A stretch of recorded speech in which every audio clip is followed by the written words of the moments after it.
அருமையானவர்களே, எப்படி இருக்கீங்க? சந்தோஷமாக இருக்கீங்களா?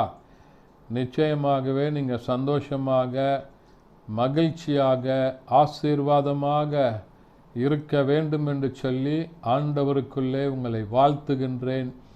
ஆண்டவர் உங்களை ஆசீர்வதித்து மகிழ பண்ணுவாராக. தொடர்ந்து இந்த நிகழ்ச்சியை பாருங்கள்.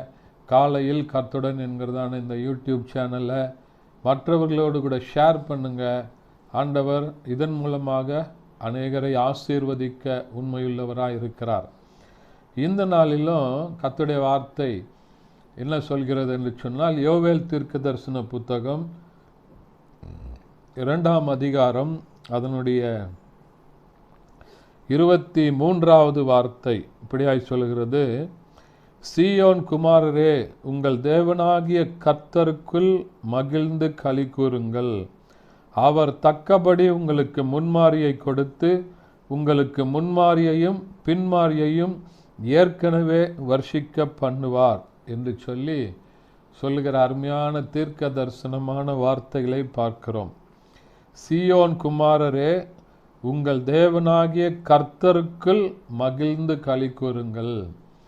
தேவனாகிய கர்த்தருக்குள்ள மகிழ்ந்து களி கூறுவதே ஆண்டவர் நமக்கு கொடுத்திருக்கிற ஒரு பெரிய பாக்கியம்.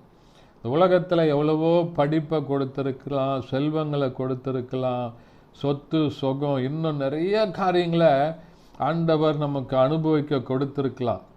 எல்லாவற்றை காட்டிலும் ஆண்டவர் நமக்கு கொடுக்கிற தெய்வீக சமாதானம், சந்தோஷம், ஆண்டவர் நம்ம இருதயத்தில் கொடுத்திருக்கிற அந்த ரட்சிப்பின் சந்தோஷம், அது நம்மளை விட்டு எடுபடாத ஒரு நல்ல பங்காக இருக்கிறது. உலக பிரகாரமாக எதுவாக இருந்தாலும் சரி, எல்லாம் ஒரு நாளில் நம்மை விட்டு எடுத்து கொள்ளப்படும். இதில் இருந்து நம்ம எடுத்து கொள்ளப்படுவோம். எதுவுமே நமக்கு நிரந்தரமானது அல்ல. தேவனாகிய கர்த்தருக்குள்ள நீங்கள் நானும் மகிழ்ச்சியாக இருப்பது, சந்தோஷமாக இருப்பது தான் நிரந்தரமான ஒரு ஆசீர்வாதம். ஆண்டவர் பின்மாரியையும் முன்மாரியையும் ஏற்ற காலத்தில் உங்களுக்கு வர்ஷிக்க பண்ணுவேன். ஏற்ற காலத்தில் தேவன் உங்களை உயர்த்தும்படி அவருடைய பலத்த கரத்துக்குள்ள அடங்கி இருங்கள் அப்படின்னு சொல்லி வசனம் சொல்கிறது. அப்போ ஆண்டவர் நம்முடைய வாழ்க்கையில் சரியான நேரத்தில் அவர் உங்களை ஆசீர்வதிப்பதற்கு உண்மையுள்ளவராக இருக்கிறார்.